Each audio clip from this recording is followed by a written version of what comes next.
One morning, Mother Nature looked about her and said, "My children have had such a nice long rest, and it will do them good, for they have a busy summer before them. It is time to go to work now, and as some of the babies just won't wake up till they have to, I must send for my helpers at once." The long days carried her messages, which in our language would have read something like this: "My dear helpers, sunbeams, and raindrops, you are needed down here on earth. It is time to dress my plant children and give them work to do. The birds must be called back from the south, and the cocoons must be opened so that my butterflies can come out. I shall have to make good soil and get my clover beds ready for the honey makers. Come at once, as some have been sleeping too long already. Whisper to the trees as you pass that it is time they were budding. Be gentle with all, for they are my children and I love them. Goodbye from your Mother Nature."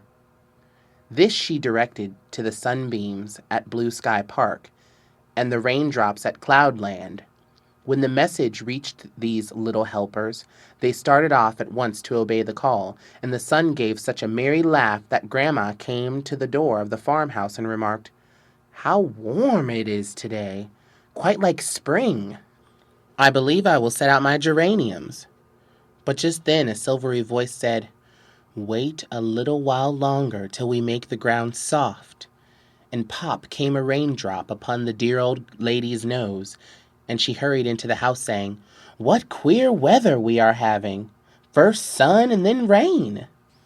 Then the raindrops and sunbeams smiled at each other and danced more merrily, for they knew what good work they were doing to the great brown house where the flowers dwell. The tap, tap of the raindrops waked them up, and when they raised their sleepy heads and felt the warm kisses of the sunbeams, they were glad and began to grow. Soft breezes called to the leaves to come out, and soon the brown coats, which the trees had worn all winter, were replaced by new green dresses. Pussy willow and snowdrop were the first to herald the spring, and crocus and violet soon followed. Out in the woods blossomed tiny pink and white mayflowers.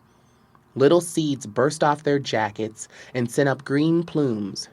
Then Mother Nature called her helpers again and told them to search for the lilies and dress them in white robes for Easter. And so each beautiful flower came again, and the birds sang once more, and the children were glad that spring had come again. The little helpers had done their work well and were happy, and everyone thanked God for the spring. The end.